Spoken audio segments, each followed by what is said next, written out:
बात समझिएगा। अभी तक हम लोग ने जो पढ़ा था वो क्या था, सिंगल पावर आईसी थी। अब हम पढ़ रहे हैं डबल पावर आईसी।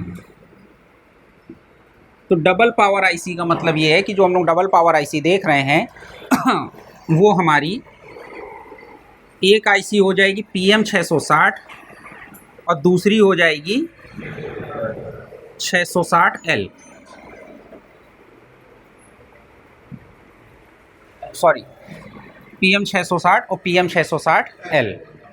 तो PM जो 660 है ये पावर आईसी के साथ साथ चार्जिंग आईसी भी होगी। क्या होगी? तो मतलब ये चार्जिंग भी होगी और साथ में पावर भी होगी। और ये जो हमारी थी ये सिर्फ पावर होगी। ठीक। तो अगर ये चार्जिंग आईसी है तो इसको क्या बनाना पड़ेगा, वीपीएस पावर बनाना पड़ेगा कि नहीं बनाना पड़ेगा।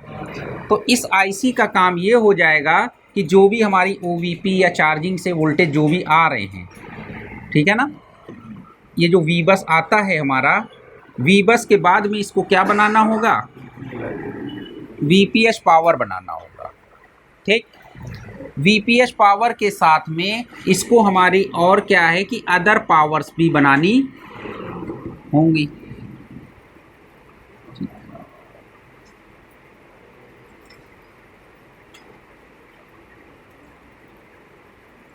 तो अभी तक जो हम लोग ने पढ़ते आए हैं कि जो भी हमारी पावर आईसी होती है उसको हम लोग दो सेक्शन में कैटेगराइज कर देते थे, वी रेगुलेटर 1 और वी रेगुलेटर 2।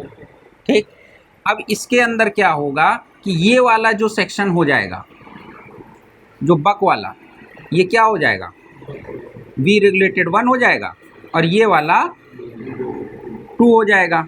तो ये हमारे क्या हो जाएंगे, एलडीओ वोल्टेज हो जाएंगे।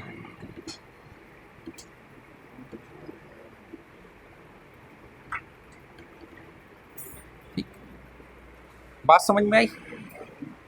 अब उसके बाद में ये क्वाइलों ने तो कुछ वोल्टेज बना दिए, अब साथ में ये भी आईसी बनाएगी।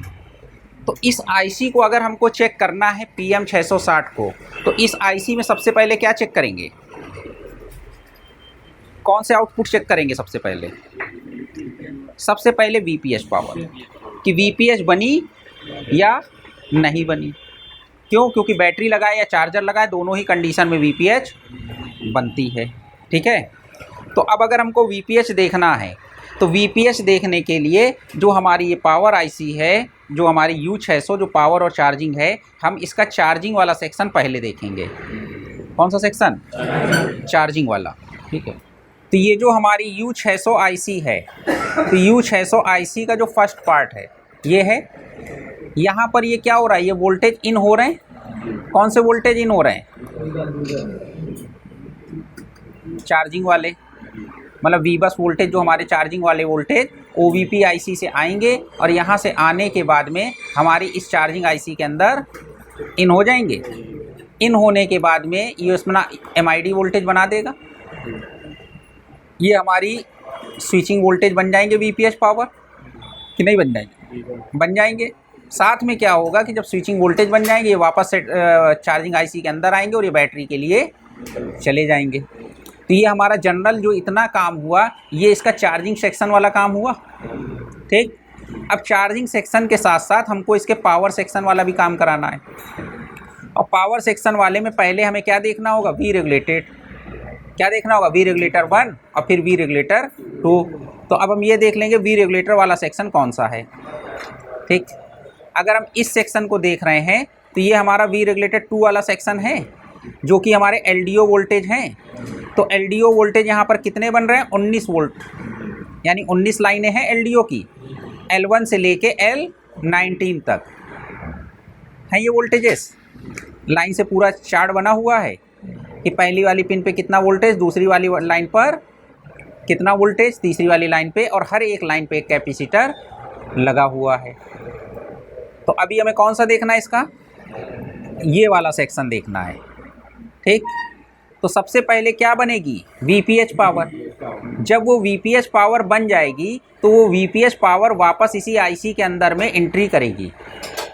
और उस वीपीएच पावर से अब हमें सारे वोल्टेजेस बनाने हैं।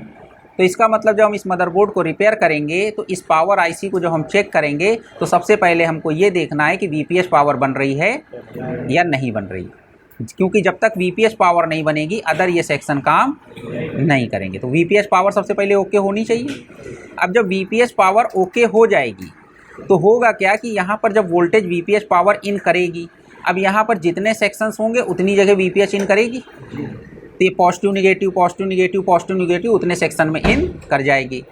अब होगा या क्या यहाँ पर कि ये जो पहली कॉइल है इस पर कंपनी ने नाम लिखा वी रेगुलेटर S1A, क्या लिखा 0.87 वोल्ट।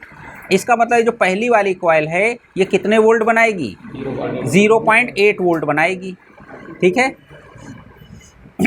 अब जो ये 0.8 वोल्ट बनाएगी तो ये 0.8 वोल्ट के साथ में कंपनी ने यहाँ पर क्या लिखा है, वी रेगुलेटेड S1A। क्या लिखा है, S1A। S1A का मतलब हो गया कि इस सेट में दो पावर आईसी लगी हैं, जो पहली वाली पावर आईसी वोल्टेज बना रही है उसका नाम A कर दिया जाएगा। ठीक, या कंपनी चाहती तो नंबरिंग में मतलब 1 2 कर सकती थी कि पहली वाली आईसी जो वोल्टेज बना रही है उसका नाम सारी वोल्टेजेस का 1 से कर दे और जो दूसरी वाली आईसी बनाई उसका 2 से कर दे। तो लेकिन अगर आप देखेंगे तो आपको यहाँ पर ये मिलेगा कि जो PM660 से वोल्टेज बन रहे हैं उसका नाम कंपनी ने A करके दिया होगा, और PM660L से जो वोल्टेज बनेंगे उसका नाम क्या हो जाएगा, B से हो जाएगा। ठीक, तो एक कॉइल हमारी ये हो गई वी रेगुलेटर S1A 0.8 वोल्ट। ठीक, दूसरी हमारी कॉइल हो गई, यहाँ पर क्या हो गया S2A। साथ में कंपनी ने क्या किया, यहाँ पर जो मतलब पहली कॉइल तो ठीक है, यहाँ पर कंपनी ने दूसरी और तीसरी कॉइल को आपस में मिला दिया। सेकेंड और थर्ड कॉइल आपस में मिल गई, तो जब सेकेंड और थर्ड कॉइल आपस में मिल गई तो ये दोनों कॉइलें मिल के जो सप्लाई बना रही हैं वो कितना है, 0.8 वोल्ट। मतलब कहने का मतलब ये है ये भी 0.8 वोल्ट बनाएगी, ये भी 0.8 वोल्ट बना रही है। दोनों सप्लाइयों को मिला दिया गया, एक ही लाइन बना दी गई, तो इसलिए इसका नाम क्या रख दिया गया, S2A S3A हो गया। तो ये भी 0.8 वोल्ट की सप्लाई हो गई। तो ये दो कॉइलें आपस में मिल गई कि नहीं मिल गई। अब अगर हम यहाँ पर देखें तो यहाँ पर इन्होंने APC लिखा हुआ है। क्या लिखा हुआ है, तो इसका मतलब क्या हो गया, ये एप्लीकेशन प्रोसेसर के लिए हो जाएगी, यानी APC के लिए वोल्टेज जा रहे हैं। एक हमको एक हिंट मिल गई, एक आइडिया मिल गया। उसके बाद में चौथी कॉइल देख लें, थर्ड हो गई। उसके बाद फोर्थ कॉइल है, फोर्थ कॉइल में S4 तो लिखा ही है इन्होंने, साथ में A लगा दिया, मतलब पहली वाली से बन रही, पहली पावर आईसी से। ये कितना है, 2.0 वोल्ट। कितना है, 2.0 वोल्ट। अब 2.0 वोल्ट की यानी ये जो ये वोल्टेज हैं, ये वोल्टेज 2.0 वोल्ट बने। उसके बाद में यहाँ पर एक S5 कॉइल है। क्या है, S5 कॉइल है। तो यहाँ पर जो S5 कॉइल है, यहाँ पर एक चीज़ देखिएगा, आप S4 या S5 में देखिए कि जो S4 की कॉइल है इसका यहाँ से जो वोल्टेज थे, अब यहाँ पर जो हमारे S5 के वोल्टेज हैं, S5 के वोल्टेज यहीं से यहीं वापस आ रहे हैं कि नहीं आ रहे हैं, आ रहे हैं ना। इसका मतलब ये वोल्टेज यहाँ से निकले, यहीं के यहीं पे फीडबैक ले लिए गए। इसका मतलब ये वोल्टेज आगे हमारे CPU में जा रहे हैं क्या, नहीं जा रहे हैं। बात समझ में आई। ठीक, यहाँ वाला क्या है कि ये वाले ये वोल्टेज यहाँ से वापस आ रहे हैं, इसका मतलब ये भी वोल्टेज CPU में नहीं जा रहे हैं। अगर CPU में जा रहे होते तो वहाँ से वापस रिटर्न आ जाते, तो ये यहीं के यहीं रिटर्न आ रहे हैं। इसका मतलब ये दोनों वोल्टेज हमारे CPU में नहीं जा रहे हैं। अगर अभी हम इसको और थोड़ा चेक करें, जब और चेक करेंगे तो यहाँ पर क्या होगा कि ये वोल्टेज जो हमारा वी रेगुलेटर S4 यानी S4 वाली कॉइल है, ये S4 वाली कॉइल क्या होगी, ये 2.04 है। इसका मतलब ये क्या हो गई, ये हायर LDO हो गई, हो गई। ये हमारी क्या हो गई, 1.35 हो गई लोअर LDO कि नहीं हो गई। ये वाली हमारी 0.8 वोल्ट, ये 0.8 वोल्ट वाली सप्लाई क्या यहाँ से निकल के वापस आई है इसमें। इसका मतलब ये आगे किसी आईसी से आ रही है कि नहीं आ रही। इसका मतलब हो सकता है कि ये CPU में गई हो वोल्टेज और वहाँ से आ रही हो। तो अभी हम इसको सर्च करेंगे तो ये वोल्टेज कहाँ गई पता चल जाएगा कि नहीं पता चल जाएगा, पता चल जाएगा। अब अगर हम पहली कॉइल को सबसे पहले देख लें तो पहली कॉइल में यहाँ देखिए, यहाँ पर क्या लिखा है, वीसेंस एपीसी लिखा है कि नहीं लिखा है? एपीसी लिखा है ना। तो ये वी रेगुलेटर S1 के जो वोल्टेज निकले थे ये वापस यहीं पर आए हैं। तो ये इसके साथ में क्या लिखा है, एपीसी लिखा है। एपीसी पी का मतलब एपीसी के एप्लीकेशन प्रोसेसर की पॉजिटिव। ठीक, तो अगर हम ये सर्च करें वी रेगुलेटर S1 तो इस वाली लाइन को सर्च कर लें, ये कहाँ गई है। तो यहाँ पर जो पहली वाली है एपीसी, जो एपीसी वोल्टेज 0.8 वोल्ट बने हैं पहली कॉइल से, तो पहली कॉइल से जो वोल्टेज हमारे बने हैं वो जाएंगे एपीसी 0 में। किस में जाएंगे? अभी तक क्या होता था, जो एप्लीकेशन प्रोसेसर हमारा था उस एप्लीकेशन प्रोसेसर को मतलब दो पार्ट में डिवाइड नहीं किया गया था। अब कंपनी ने क्या किया, एप्लीकेशन प्रोसेसर को दो पार्ट में डिवाइड कर दिया। क्या कर दिया? एक पार्ट का नाम रख दिया एपीसी 0 और एक पार्ट का नाम रख दिया एपीसी 1। क्या रख दिया? तो जो एपीसी 0 है यानी पहली वाली कॉइल से जो वोल्टेज निकल के जाएंगे वो किस में जाएंगे? एपीसी 0 में। दूसरी वाली कॉइल से जो वोल्टेज निकलेंगे वो किस में आएंगे? 1 में। इससे पहले हम लोग देखते थे कि एपीसी का केवल एक ही सेक्शन होता था और एक कॉइल होती थी, वो सीधा एपीसी के लिए वोल्टेज दे देती थी। तो अब इसमें क्या हुआ, पहले वाले सीपीयू का जो प्रोसेसर का पहला पार्ट है एपीसी का, उसको पहली कॉइल दे देगी और दूसरे वाले पार्ट को दूसरी कॉइल दे देगी। आ गई बात समझ में कि नहीं आई? यहाँ पर S2A लिखा है और साथ में क्या लिखा है, S3A लिखा है। तो यानी पहली कॉइल क्या करेगी, पहली वाली कॉइल एपीसी 0 को, दूसरी और तीसरी वाली कॉइल एपीसी 1 को। तो अगर आप इसको सर्च करें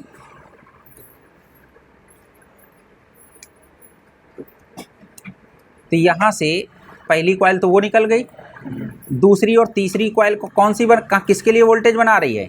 एपीसी 1 के लिए। बात समझ में आई? तो 3 कॉइलें हो गई। अब हम चौथी कॉइल की बात कर लें तो चौथी कॉइल हमने देखा कि यहाँ पर जो हमारी है L603, ये हमारी क्या हो गई, हायर LDO हो गई। पांचवी कॉइल हमारी क्या हो गई, लोअर LDO हो गई। अब बची हमारी छठी कॉइल, ये भी 0.8 वोल्ट की सप्लाई है। ये कहाँ जा रही है, ये कहाँ आ गई, मॉडर्न सप्लाई हो गई। बात समझ में आई? तो अभी तक हम लोगों ने इससे पहले भी देखा था कि हमारे मदरबोर्ड के अंदर मॉडर्न सप्लाई बनती थी कि नहीं बनती थी। अब इसके अंदर एक चीज़ और देख लें, तो जो CPU का U800 का हमारा पावर सेक्शन है, क्योंकि पावर सेक्शन का मतलब कि उसको वोल्टेजेस चाहिए, तो ये जो पावर सेक्शन 1 है इसके अंदर कंपनी ने जो मॉडर्न सेक्शन है वो कौन सी कॉइल से दे दिया, इसकी लास्ट वाली कॉइल से दे दिया। इसके साथ में CPU का मेमोरी सेक्शन भी है। कौन सा सेक्शन? इससे पहले भी हम लोग ने देखा था कि CPU के अंदर का जो मेमोरी सेक्शन होता था उसको भी वोल्टेज चाहिए होते थे, तो हम लोग अपनी पावर IC से देते थे। लेकिन यहाँ पर क्या किया गया है, यहाँ पर S5B यानी सेकेंड वाली IC से दिया जाएगा इसको वोल्टेज। तो पहली वाली जो IC हमारी थी उससे कहाँ पर वोल्टेज दिए गए, ठीक है, और दूसरी वाली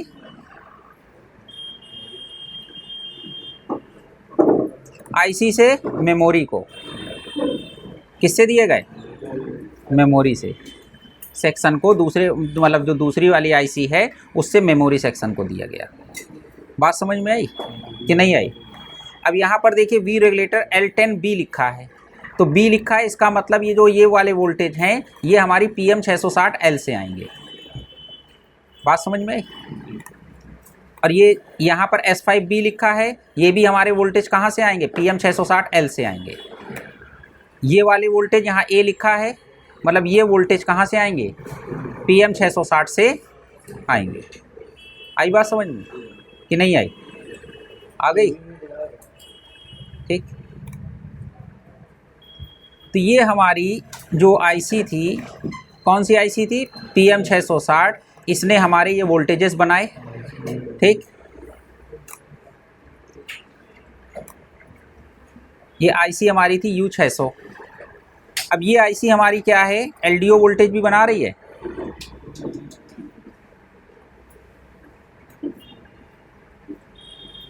ये देख लो। अब ये LDO वोल्टेज जो हैं, PM कौन सी है? U600 में। अब U600 में ये LDO वोल्टेज कहाँ से कहाँ तक बन रहे हैं? L1 से लेके L19 तक बन रहे हैं। अब इसमें हमको अगर ये देखना है कि यहाँ पर देखो VDD L1 L6 7, क्या चीज़? L1 6 7, मतलब L1 वोल्टेज, L6 वोल्टेज और L7 वोल्टेज। इस लाइन के जो वोल्टेज बन रहे हैं वो किससे बन रहे हैं? 1.35। तो 1.35 हमारा जो लोअर LDO था उससे बनेंगे ये वोल्टेज। यहाँ पर ये देखो S4A, ये हायर LDO हो गया। इससे कौन से वोल्टेज बन रहे हैं? L8 9 10 11 12 13 14 बन रहे हैं। उसके साथ में यहाँ पर एक V रेगुलेटेड BOB सप्लाई है। क्या है? ये सप्लाई हमारी PM 660L बनाएगी। कौन बनाएगी? L। उसके साथ में यहाँ पर एक चीज़ और देखो, यहाँ S2B दे रखा है। क्या दे रखा है? ये वोल्टेज हमारे कहाँ से आएंगे? 660L से आएंगे। तो अगर L2 और L3 वोल्टेज नहीं बन रहे हैं तो उसके पीछे इनपुट रिस्पॉन्सिबल कौन है? Secondary IC. तो इसका मतलब इस आईसी को पूरी तरीके से ऑन होने के लिए, पूरा काम करने के लिए सेकेंड वाली आईसी का भी ओके होना ज़रूरी है कि नहीं है? अगर सेकेंड आईसी ओके नहीं होगी तो फिर ये सारे LDO वोल्टेज नहीं बनेंगे, आधे ही LDO वोल्टेज बनेंगे। अब कौन कौन से LDO वोल्टेज बनेंगे वो आपको इस चार्ट से देखने को मिल रहा है कि नहीं मिल रहा है? अब उसी तरीके से U601 के साथ साथ हम लोग U601 को भी देख लें। अब U601 को अगर हम देखेंगे तो इसके अंदर ये तो पहला हमारा ग्राउंड पार्ट हो गया। दूसरा एक पार्ट और देख लीजिए, इसके अंदर बड़ा इम्पॉर्टेंट पार्ट है। जब हमारी पहली वाली PM 660 जब VPH पावर बनाएगी तो इसके लिए क्या है? इसके सेट के अंदर ये जो हमारी PM 660L है, इसका एक सेक्शन है BOB सेक्शन, बक और बूस्ट वोल्टेज। क्या है? तो ये जो बक और बूस्ट वोल्टेज वाला सेक्शन है, ये सेक्शन पे एक कॉइल जो बनती है, ये कॉइल हमारी जो वोल्टेज बनाएगी, ये वोल्टेज कहीं जाते नहीं हैं, वापस इसी आईसी के अंदर आएंगे। कहाँ पर आएंगे? जैसे हमारा VPH का कॉन्सेप्ट काम करता है उसी तरीके से BOB का भी कॉन्सेप्ट काम करता है। जो बक और बूस्ट वोल्टेज होते हैं वो वोल्टेज एक कॉइल के थ्रू निकलते हैं और कॉइल के थ्रू निकलने के बाद वापस आईसी में आएंगे और आईसी के अंदर आने के बाद इस आईसी से V regulated BOB voltage out होते हैं। बात समझ में आई कि नहीं आई? तो ये जो कॉइल के वोल्टेज हैं, ये कॉइल ने जो वोल्टेज बनाए, यहाँ से डायरेक्टली यहाँ से डिस्ट्रीब्यूशन नहीं होगा, यानी यहाँ से वोल्टेज नहीं जाएंगे। ये वोल्टेज वापस हमारी आईसी के अंदर आएंगे और आईसी के अंदर आने के बाद में ये वोल्टेज आगे हमारे जाएंगे। बात समझ में आई? ये वोल्टेज निकले हैं या नहीं निकले हैं तो क्या होगा कि ये वोल्टेज वापस V रेगुलेटेड BOB सेंस करके वापस यहाँ पर आ जाएंगे। बात समझ में आई? तो हमारी VPH पावर से क्या बनेगी? सेकेंडरी वाली आईसी क्या बनाएगी? BOB वोल्टेज बनाएगी। पहली वाली आईसी ने हमारा पैसा, उसको बंद कर दीजिए, ठीक है। पहली वाली आईसी ने हमारा क्या बनाया था? VPH पावर बनाया था। दूसरी वाली आईसी हमारी क्या बनाएगी? BOB सप्लाई बनाएगी। क्या बनाएगी? BOB सप्लाई बनाएगी। तो ये जो BOB सप्लाई है ये बनेगी और ये BOB सप्लाई वापस इसके अंदर आएगी, ठीक। और आने के बाद में ये BOB वोल्टेज बनेंगे। अब अगर हमको ये देखना है कि ये V रेगुलेटेड BOB वोल्टेज से हम लोग क्या क्या चीज़ें या कहाँ कहाँ यूज़ करेंगे या इसका क्या यूज़ है, तो अगर हमने ये V रेगुलेटेड BOB हमने देखा तो ये कहाँ पर दिखा रहा है? 28 नंबर पेज। अभी देखो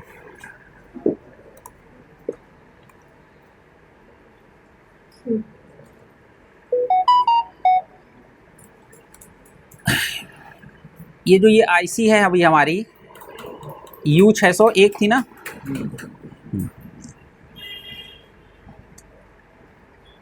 तो U601 से अभी हमने एक कॉइल मिली जिसने क्या बनाया, BOB वोल्टेज बनाया। अब हम दूसरा इसका बक कन्वर्टर वाला एक बार और सेक्शन देख लें, फिर BOB को डिस्कस कर लेते हैं।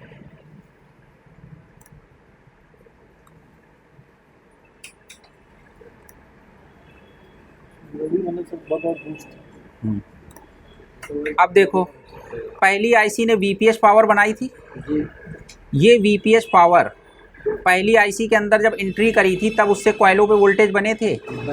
उसके साथ में क्या हुआ था कि जो हमारी ये जो दूसरी आईसी है, ठीक, दूसरी आईसी क्या करेगी, वोल्टेज बनाएगी कि नहीं बनाएगी, बनाएगी। तो इसको भी क्या चाहिए, VPH पावर चाहिए कि नहीं चाहिए।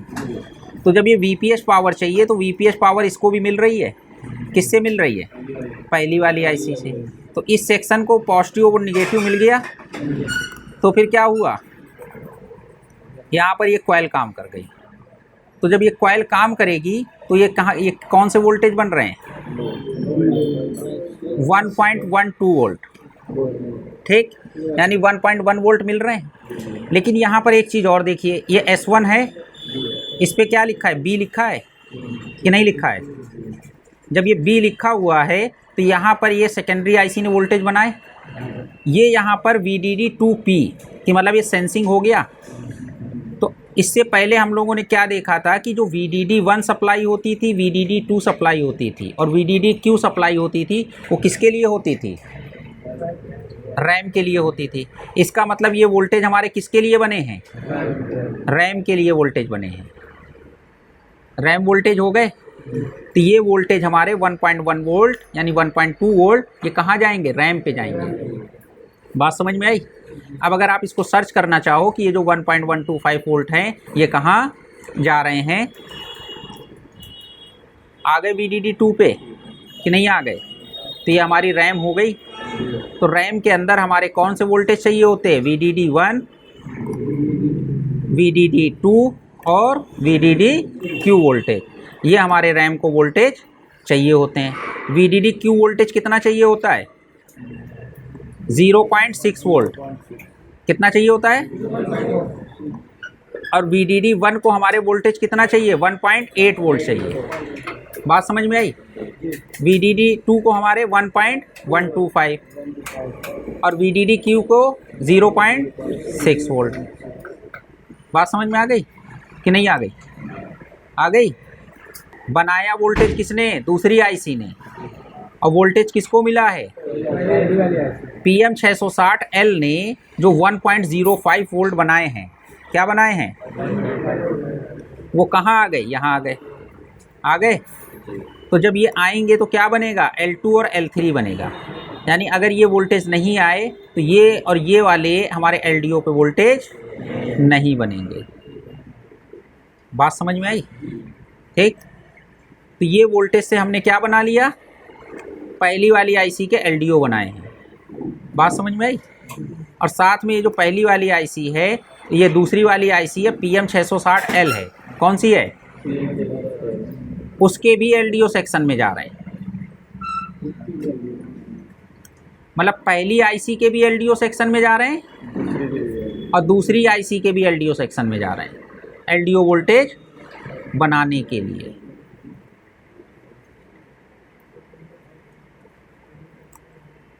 यानी ये वोल्टेज अगर नहीं निकले तो पहली आईसी के भी LDO कुछ नहीं बनेंगे और दूसरी आईसी के भी कुछ LDO नहीं बनेंगे। उसके बाद में यहाँ पर एक और है, तीसरी कॉइल। ये हमारी क्या कर रही है, तीसरी और चौथी कॉइल को हम लोगों ने आपस में जोड़ दिया है। ये लाइन जुड़ गई तीसरी और चौथी वाली कि नहीं जुड़ गई। अब ये जो ये तीसरी और चौथी कॉइल है, ये दोनों कहाँ के लिए वोल्टेज बना रहे हैं, CPU के कोर सेक्शन के लिए। किसके लिए, तो सेकेंडरी आईसी, पहली आईसी ने भी CPU के लिए वोल्टेज बनाए कि नहीं बनाए, और कुछ वोल्टेजेस हमारी दूसरी आईसी ने बना दिए। तो इसका मतलब दोनों पावर आईसी का काम करना जरूरी हो गया कि नहीं हो गया, हो गया।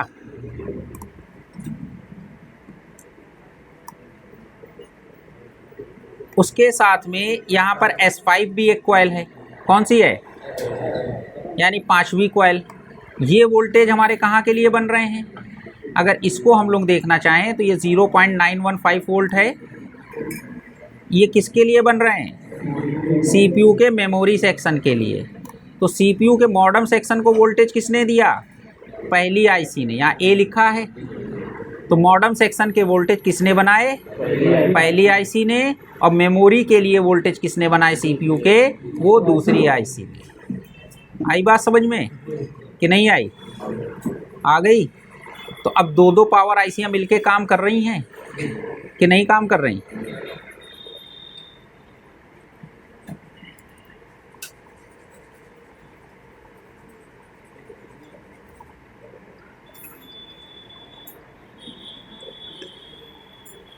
तो पहली IC के साथ में हमारा क्या बनना जरूरी हो गया, VPH पावर, और PM660L के साथ में क्या बनना जरूरी हो गया, BOB वोल्टेज। कौन से वोल्टेज, इससे पहले BOB वोल्टेज देखे थे किसी सेट में, नहीं देखे थे। PM660L जहाँ पर भी लगी होगी वो क्या बनाएगी, BOB वोल्टेज, और PM660 जहाँ पर भी लगी होगी वो क्या बनाएगी, VPH पावर। बात समझ में। तो अगर हम लोग रिपेयरिंग कर रहे हैं या किसी ने अगर हमसे फॉल्ट पूछा तो हम लोगों को सबसे पहले क्या पूछना चाहिए कि भाई VPH पावर बन रही कि नहीं बन रही। उसने कहा साहब VPH पावर बन रही, तो ये है कि भैया BOB वोल्टेज बन रही कि नहीं बन रही, ये चेक करो। अब जिसने अगर पढ़ाई लिखाई करी होगी या सर्किट वगैरह देखा होगा या सर्किट देखना आता हो तो वो समझ जाएगा भैया BOB क्या होता है, और नहीं तो नहीं समझ में आएगा। तो अब जो हमारा BOB वोल्टेज है इसको देख लो। अब ये हमारे अपने LDO वाले सेक्शन में आ गए कि नहीं आ गए। अब इस सेक्शन के अंदर देखो यहाँ पे V रेगुलेटर BOB लिखा है, तो यानी ये एक इम्पॉर्टेंट वोल्टेज हो गए। अब इस BOB वोल्टेज से क्या बनेंगे, LDO वोल्टेजेस बनेंगे। तो ये जब BOB वोल्टेज आया तो L2, L3, L5, 7 और 8 और L4 और 6, कहने का मतलब ये है L2, L3, L4, 5, 6, 7, 8 ये सारे वोल्टेजेस किसकी वजह से बन रहे हैं, BOB की वजह से बन रहे हैं। तो यानी यहाँ से लेकर यहाँ तक आपका का ये L8 तक बन गया BOB वोल्टेज। L1 और 9 और 10 ये तीन वोल्टेजेस कौन बनाएगा, 1.05 वोल्ट। यानी ये जो सेकेंड वाली IC है, B वाली IC है, अगर उसका 1.05 वोल्ट नहीं बना, उस IC ने नहीं बनाया, तो इस वाली लाइन पे और इस वाली लाइन पे वोल्टेज नहीं मिलेंगे।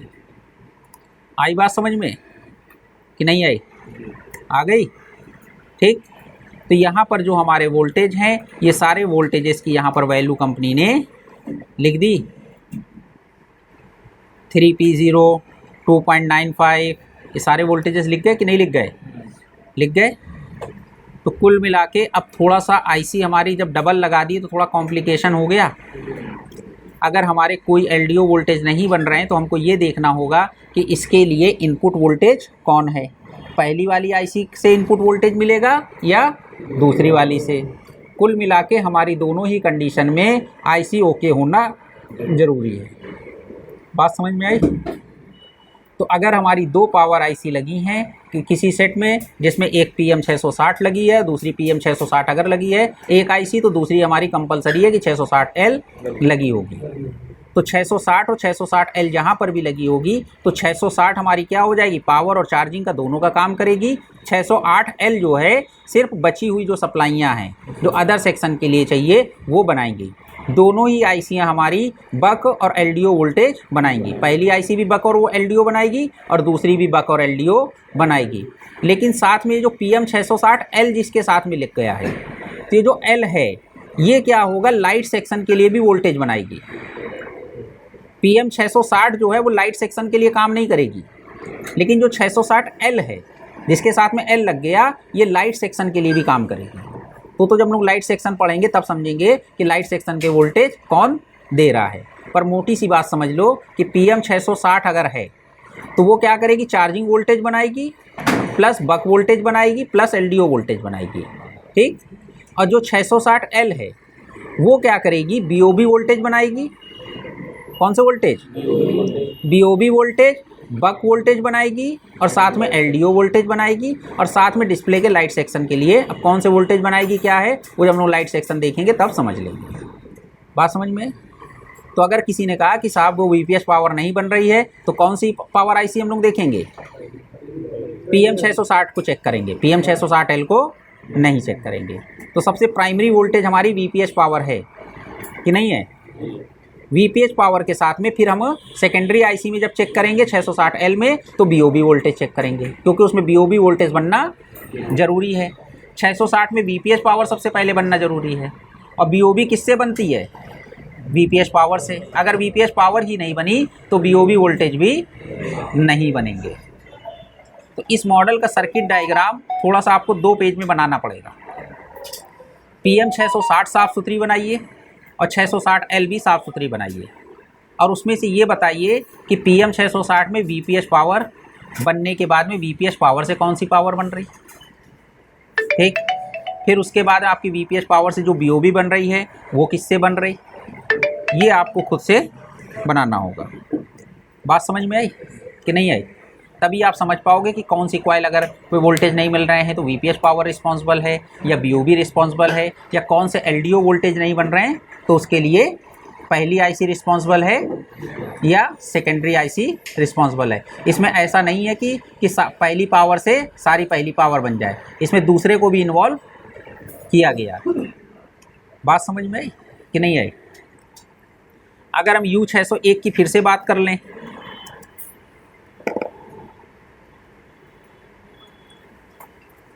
ये इसका GPIO सेक्शन है, ठीक है। अभी हम लोग GPIO सेक्शन को अभी हम लोग टच नहीं कर रहे हैं, अभी हम लोग केवल पावर सेक्शन को देख रहे हैं। अब यहाँ पर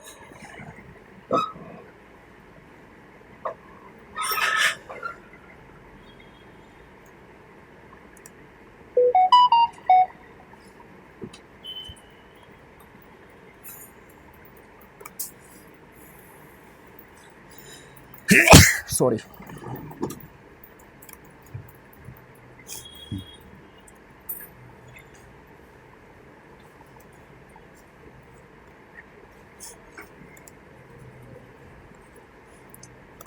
यहाँ पर देखो एक SPMI क्लॉक डेटा मिला,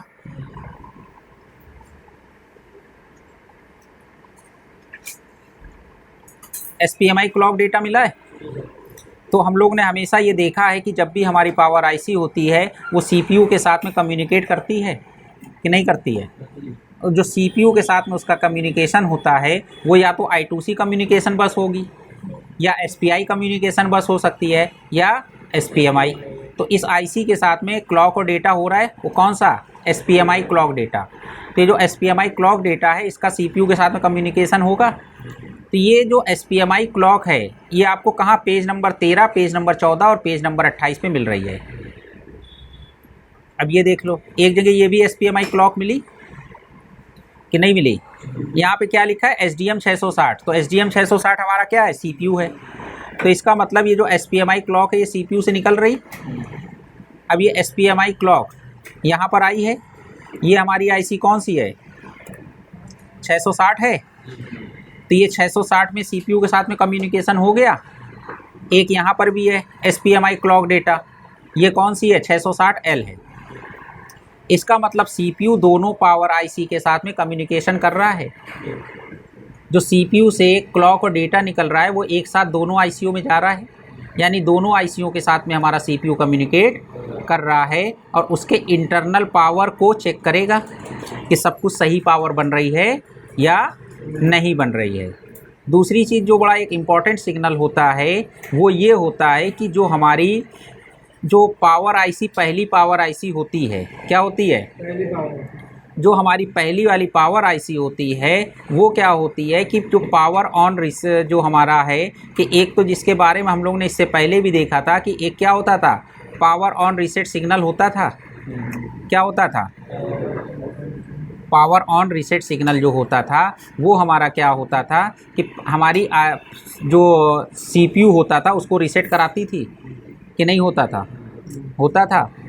अब अगर मान लीजिए कि ये जो हमारी दो आईसियाँ लग गई, कौन सी लग गई? दो आईसियाँ लग गई। अब जैसे मान के चलिए एक यहाँ पर एक सिग्नल का नाम है फॉल्ट एन, जिसका टेस्ट पॉइंट दे रखा है। क्या दे रखा है? तो अगर ये फॉल्ट एन को देखें तो हमको दो पेज पे मिल रही है, एक 24 नंबर पेज और एक 28 नंबर पेज पे। अभी हम किस पेज पे हैं? 24 नंबर पेज पे हैं कि नहीं है? तो इसका मतलब पहली पावर आईसी पे है। तो ये फॉल्ट एन वाला सिग्नल कहाँ जा रहा है? दूसरी वाली पावर आईसी पे जा रहा है कि नहीं जा रहा है?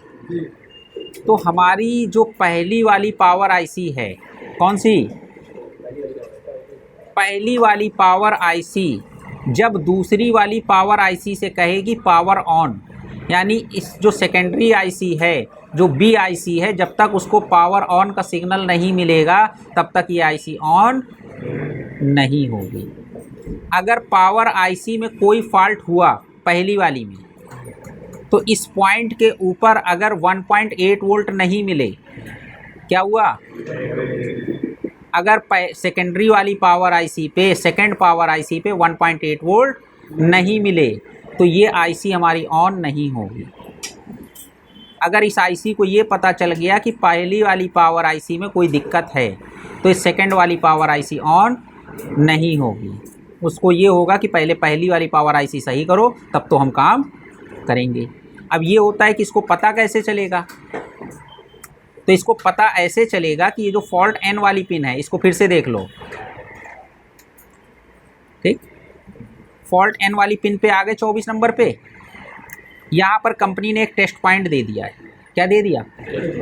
अगर इस पिन के ऊपर वोल्टेज 1.8 वोल्ट नहीं मिले तो इसका मतलब है इस आईसी के अंदर कोई फॉल्ट है।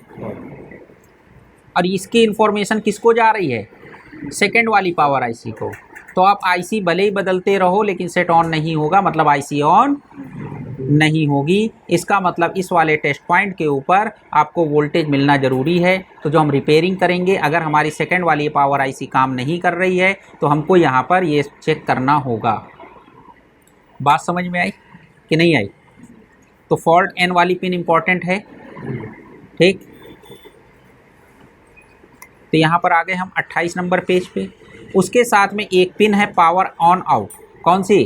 तो ये अभी हम कहाँ पे? 28 नंबर पेज पे हैं। ये जो पावर ऑन आउट है, ये पावर ऑन यहाँ पे क्या लिखा है? 1 लिखा है। ये जो हमारी सेकेंड वाली आईसी है, इसको ऑन करने के लिए यानी एक इनेबल सिग्नल मिलेगा। वो कहाँ से मिलेगा? पहली वाली पावर आईसी से। तो पहली वाली पावर आईसी को देख लें। तो ये देखो, इस सिग्नल का भी कंपनी ने टेस्ट पॉइंट बनाया है। तो यहाँ से इनेबल सिग्नल दूसरी वाली आईसी को जा रहा है या नहीं जा रहा है, ये आपको चेक करना पड़ेगा। अब इसको चेक करने के लिए भी कंपनी ने एक टेस्ट पॉइंट बना दिया कि भाई यहाँ पर चेक कर लो कि पहली वाली आईसी दूसरी वाली आईसी को इनेबल सिग्नल दे रही है या नहीं दे रही है। बात समझ में आई कि नहीं आई? तो ये आईसी जो पहली वाली पावर आईसी है वो क्या करेगी? दूसरी वाली आईसी को इनेबल सिग्नल भी दे रही है, वीपीएस पावर भी दे रही है। भाई उसने वीपीएस पावर पहली पावर आईसी ने बना के दिया कि नहीं दिया? साथ में क्या दिया? पावर ऑन का सिग्नल दिया कि भाई ऑन हो जाओ। साथ में उसने दूसरी वाली पावर आईसी ने ये चेक किया, यानी उसकी एक पिन है कि जिसका नाम है फॉल्ट, कि अगर पहली वाली आईसी में कोई फॉल्ट होगी तो इस पिन पे वोल्टेज नहीं मिलेंगे। ये बात की इन्फॉर्मेशन भी दूसरी वाली आईसी को पता चल रही कि नहीं चल रही? तो ये भी पिन ओके होनी चाहिए कि नहीं होनी चाहिए? साथ में क्या है कि यहाँ पर एक SPMI क्लॉक और डेटा है।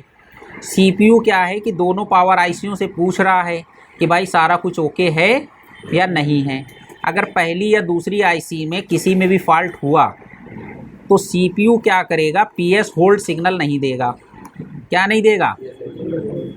तो जो PS होल्ड वाला सिग्नल है, यानी इस वाले टेस्ट पॉइंट पे यहाँ पर भी आपको वोल्टेज नहीं मिलेंगे और हमारी दोनों पावर आईसी के वोल्टेज स्टेबल नहीं हो पाएंगे। बात समझ में आई कि नहीं आई? हो गया? तो ये जो टेस्ट पॉइंट है ये इंपॉर्टेंट पिन हो गई कि नहीं हो गई? इसके साथ में एक चीज़ यहाँ पर और देख लो, यहाँ पर PMXTL इन करके दे रखा है कि नहीं दे रखा है? तो ये जो PMXTAL इन, ये देख लो, ये हमारा यहाँ पर ये क्या हो गया? क्रिस्टल हो गया। क्या हो गया, जो कि क्लॉक फ्रीक्वेंसी देगा। बात समझ में आई। तो क्रिस्टल के दो पॉइंट होते हैं, एक पॉइंट के ऊपर फ्रीक्वेंसी दी जाती है और दूसरे पॉइंट के ऊपर रिक्वायर्ड फ्रीक्वेंसी यानी बिल्कुल फिक्स फ्रीक्वेंसी हमको मिल जाती। क्रिस्टल की सीधी एक प्रॉपर्टीज़ होती है कि उसकी दो लेग होंगी, हम उसके ऊपर फ्रीक्वेंसी देंगे। अगर 19 मेगाहर्ट्ज़ का क्रिस्टल है तो 19 मेगाहर्ट्ज़ की हमको फ्रीक्वेंसी बिल्कुल फिक्स दे देगा। 32.7 का है तो 32.7 बना रही है। सब कुछ देख सकते हैं कि नहीं देख सकते हैं। तो अगर इसको एक बार मन लगा के बना लेंगे तो आपकी जो PM660 और PM660L है उसका कॉन्सेप्ट बिल्कुल क्लियर हो जाएगा कि कभी आप अगर चेक करने बैठें, चाहे वो नोट 7 में लगी हो, चाहे वो नोट 3 में लगी हो या XYZ किसी भी सेट में लगी हो, तो केवल आप उतना डायग्राम उठा के देख लेंगे तो आप बिना सर्किट डायग्राम के भी सेट अपना चेक कर लेंगे। बस आपको आईसी पे ध्यान देना होगा कि कौन सी आईसी लगी हुई है। बात समझ में आई कि नहीं आई? आ गई?